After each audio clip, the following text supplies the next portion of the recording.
What can businesses do to reduce the stress created post-pandemic and as we move into new virtual hybrid working? My name is Adele Stickland. I am a resilience trainer and an accredited ICF coach. And this article, along with the video, will outline what hybrid working is, what it means in terms of your business, and how you can avoid stress. So hybrid working is that way that we work sometimes in the office and sometimes at home.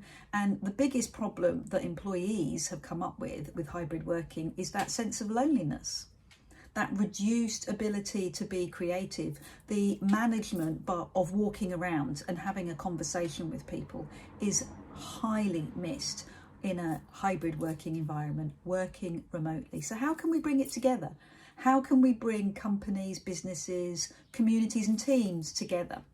One of the best ways of doing it is to look at group coaching that encourages people to chat not just about work issues, but other issues that affects them as well. But let me talk about that a little bit later.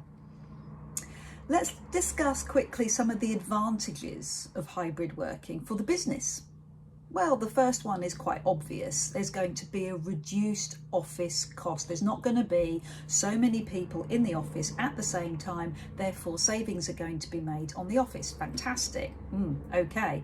But how can we be more creative with that office space? How can we bring in more creativity in creating more creative office spaces rather than the boring traditional space that we've had already?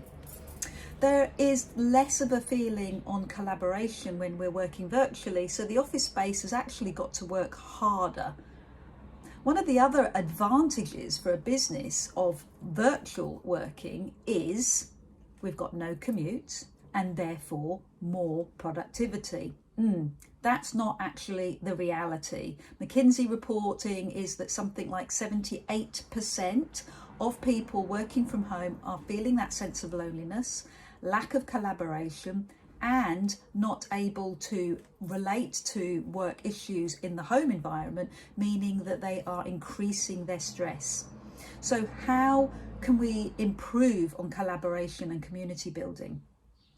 Creating that office space which is fun, creating an office space that's a very bit different from what we're used to, and of course reducing that command structure, that control and command management style that we used to have, moving into a style that's less autocratic and more empowering.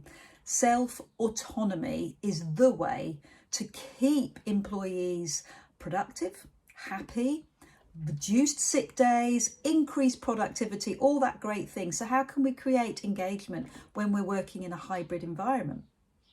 As I say, one of the things that we can do is talk about the bigger situation, talk about things that really matter to the employee, things that are going to help them with their developmental career prospects, things like coaching, especially group coaching, where we talk about things that aren't particularly work related. They always have a focus on that, but the issue is slightly bigger. It's not problem solving per se, it's developing the bigger picture in the individual, and that proves benefits for the organization. Having less disconnect of that hybrid working, because we've got more in-person approach when we coach and manage our teams. What is the effect of hybrid working on mental health?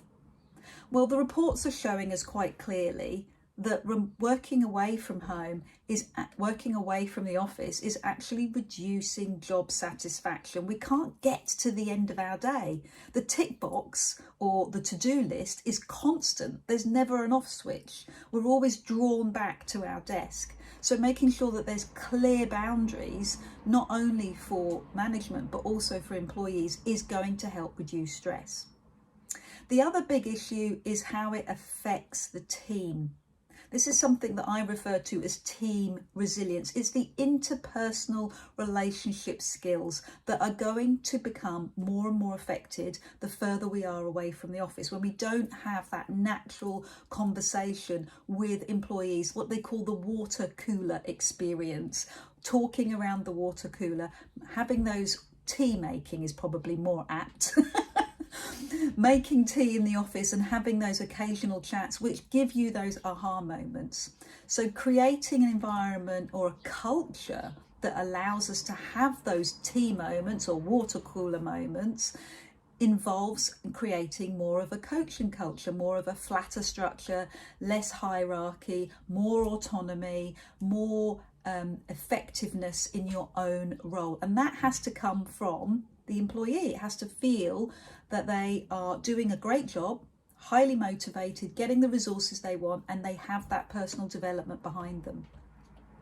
So burnout has been another big issue because people are working harder, because they're doing less commuting hours. It means that they're actually doing more hours, and lots of companies and businesses that I'm talking to have recognized this. The leadership is recognizing this. They're feeling quite distraught that their teams are not working less hours, they're working more hours, which is causing concern for sustainability. How are they supposed to keep this up in a long-term view?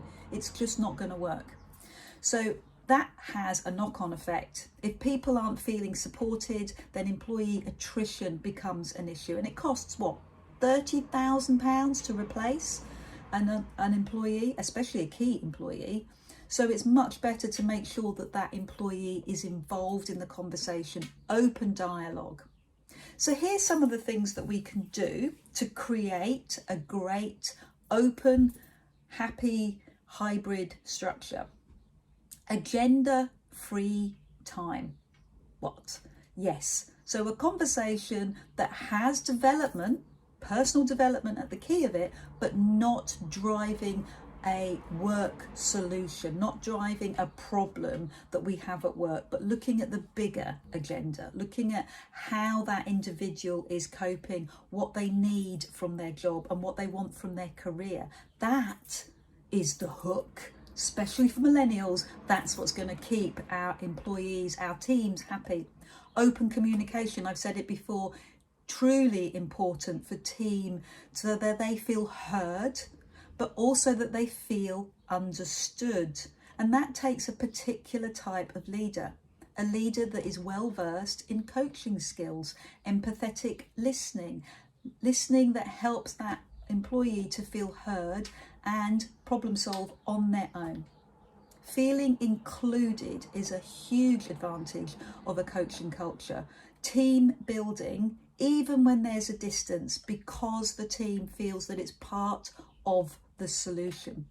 And this can happen in a hybrid workspace. We can do group coaching on an online environment, or we can do it in this fantastic new creative space that your office environment is going to be.